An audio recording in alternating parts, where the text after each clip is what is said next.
नमस्कार मित्रांनो, मी राहुल भारती. भ्रष्ट व्यवस्थेची ऐसी की तैसी या सदरात पुन्हा एक वार आपले स्वागत करतोय.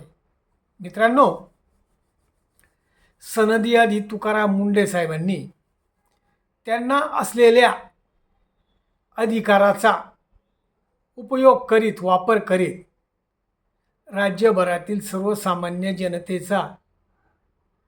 जनतेचे जीवन सुखकर करण्याचा आणि भेसळमुक्त करण्याचा विडाच उचललाय जणू.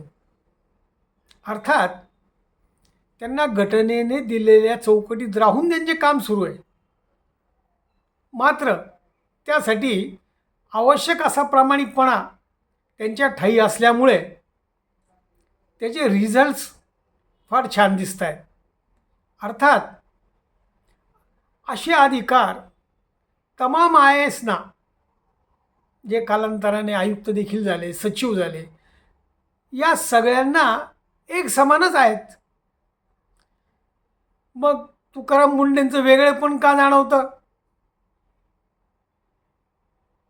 केवळ प्रामाणिकपणा जो तुकाराम मुंडेंमध्ये ठासून भरला आहे आणि इतर IAS IPS किंवा त्यापेक्षा वरिष्ठ अधिकाऱ्यांमध्ये त्याची वानवा आहे. अर्थात काही लोकांनी सुरुवातीला मोठं अवडंबर माजवलं. आपण कसे स्वच्छ, प्रामाणिक, कार्यक्षम आहोत याचे ढोल पिटवून घेतले आणि कालांतराने त्याच भांडवलावर त्यांचे जीवनाचे मार्गक्रमण सुरू आहे. आज सुरुवात करतो अशाच एका आयुक्ताची. त्यांचं नाव आहे श्री प्रवीण गेडाम, जे आज नाशिकचे विभागीय आयुक्त आहेत. मित्रांनो, माझ्या आठवणीप्रमाणे 2012-13 हेच प्रवीण गेडाम जळगाव महानगरपालिकेचे आयुक्त होते. त्या ठिकाणी त्यांनी एक घरकुल घोटाळा उजेडात आणला. अर्थात ही गोष्ट अभिनंदनास पात्र आहे.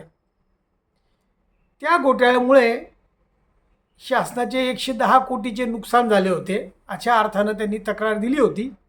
अर्थात पुढे त्या निधीचं काय झालं, तो शासन दरबारी जमा झाला किंवा नाही, तो पुन्हा लोकांच्या उपयोगात आला किंवा नाही, ही गोष्ट गुलदस्त्यातच राहिली. मात्र महाराष्ट्रभर या प्रवीण गेडाम साहेबांचं नाव झालं होतं. तदनंतर आज 2026 म्हणजे सुमारे 14 वर्ष झाले. आजही श्री प्रवीण गेडाम हे शासकीय सेवेत आहेत, तसेच अतिउच्च पदावर देखील आहेत. मात्र त्या ठिकाणी होत असलेला भ्रष्टाचार हा त्यांच्या नजरेआड कसा होतोय,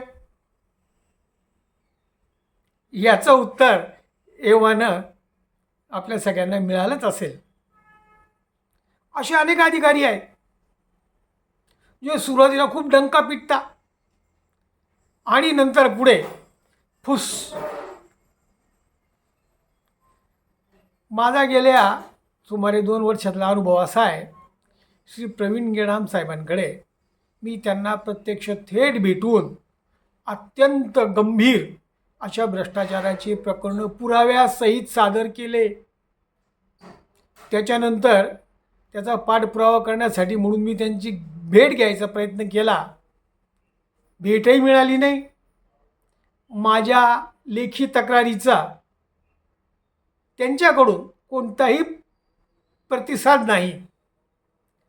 अर्थात मी लढतोच आहे, पण मुद्दा इथं असा आहे की जे तुकाराम मुंडे पहिल्या दिवसापासून आज तागायत करताय, या काही IAS महोदयांना ते कालांतराने अशक्य का होतं?